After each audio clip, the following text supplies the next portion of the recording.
महाराज जी, क्या भगवत प्राप्ति के लिए नाम जप के साथ दीक्षा लेना जरूरी है? क्या सबको दीक्षा आवश्यक है? जैसे हम दीक्षा ले लेते हैं तो फिर गुरु के अनुशासन में हमारा जीवन हो जाता है।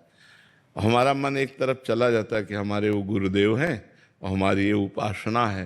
नहीं तो मन की जो दशा है वो बड़ी विचित्र है।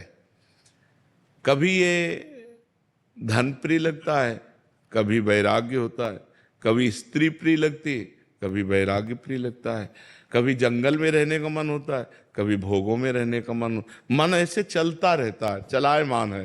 तो मेरे मन पर अनुशासन कर सके वो गुरुदेव ने जो आज्ञा करी, गुरुदेव ने जो उपासना दी, मेरे गुरुदेव। तो जहाँ हम किसी को अपना गुरुदेव मानते हैं तो उनका चिंतन होता है। तो उनके दरस परस अगनास बास निज संग करो दिन, तीन मुख हरिजस सुनत श्रवण मानो न तृपित चिन्ह। एक ममता हो जाती मेरे गुरुदेव, तो उनका चिंतन होता है। तो चिंतन मात्र से पाप नष्ट होते हैं। संतों का चिंतन करने, दरस परस अगनास बास निज संग करो, सुमिरन नाम पवित्र अति। उनका सुमिरन करना, उनका नाम चिंतन आ जाना, उनका रूप चिंतन आ जाना गुरु जी का, इससे सारे पाप नष्ट हो जाते हैं। और ध्यान मूलम गुरु मूर्ति, पूजा मूलम गुरु पदम, मंत्र मूलम गुरु वाक्यम, मोक्ष मूलम गुरु कृपा। इसलिए जो नाम जप करते हो उसी को गुरुदेव के द्वारा जब मिलता है तो उसकी विशेष महिमा होती है। और गुरुदेव के द्वारा मिला ही हुआ है। जैसे आप राधा राधा रट रहे हो तो कहीं ना कहीं किसी संत के मुख से राधा नाम सुना तभी तो रट रहे हो, तो हो गई दीक्षा, मान लेना चाहिए। जैसे पूज्य श्री कबीरदास जी को हमने पढ़ा कि रामानंदाचार्य जी से दीक्षा लेनी थी और वो संभव नहीं हो रही थी, तो वो काशी के घाट में सीढ़ियों पे लेट गए। तो 4 बजे तड़के गंगा स्नान करने जाते थे, वो अपने चिंतन में थे, तो पैर पड़ा कबीरदास जी की छाती में। जी देखा, उनका बेटा राम राम। बोले गुरुदेव राम राम, बस उसे ही दीक्षा मान ली और बड़े सिद्ध महापुरुष हुए। तो अब जैसे कहा जाता है राधा राधा रटो, अब मान लिया राधा राधा, ये हमारे गुरुदेव और इनके मुख से निकला हुआ राधा नाम, हो गई दीक्षा। मानने की है, और एक कंठी बंधा लो, तिलक लगा लो और मनमानी आचरण करो तो कोई शिष्य हो गए क्या?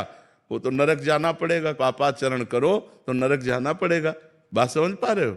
दीक्षा का मतलब होता है किसी संत से अपनापन हो जाना, किसी संत के अनुशासन से हमारा जीवन पवित्र मार्ग में चले, उसे ही दीक्षा कहते हैं।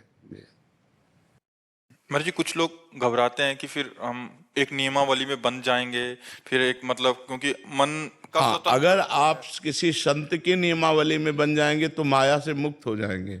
अगर आप संत की नियमावली में नहीं बनेंगे तो माया अपनी नियमावली में बांध लेगी, और माया जिसको बांध लेती है उसकी दुर्गति ही करा देती है। तो इसलिए जरूरी है किसी संत के आदेश उपदेश के अनुसार हमारा जीवन हो, हम मनमानी आचरण न करें तो बहुत बढ़िया जीवन हो जाएगा। आप खुद देख लो, किसी संत से जुड़ के देख लो आपका जीवन कैसा हो जाता है, और जो जुड़ रहे हैं उनका जीवन कैसा हो रहा है, जब वो नहीं जुड़े थे तब उनका जीवन कैसा था।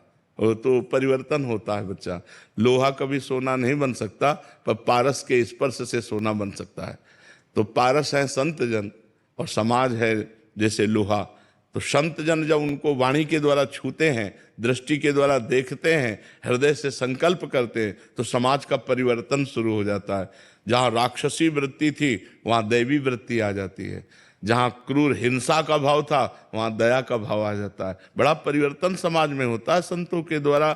जो भगवान के कृपा पात्र जन होते उनके द्वारा समाज का बड़ा सुधार होता है। तो संत हमारे गुरुदेव हैं, और जब हम उनसे ममता कर लेते हैं तो हमारा मंगल हो जाता है। हमें डर लगता है कि यार हमसे कोई गलती हो गई, उनके सामने जाएंगे, वो जान जाएंगे, वो डांटेंगे।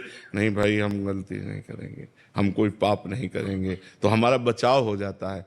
और ऐसे जैसे मन में आया मन मानी तो हम भजन कर रहे हैं, कभी भोग भोग रहे हैं, कभी जो, क्योंकि मन ही है। अब मन के ऊपर शासन कौन करे? तो मन के ऊपर शासन करने वाले गुरुदेव हैं। इसलिए गुरु दीक्षा आवश्यक है, गुरु शरणागति आवश्यक है। भगवान ने स्वयं संदीपनी जी को गुरु बनाया।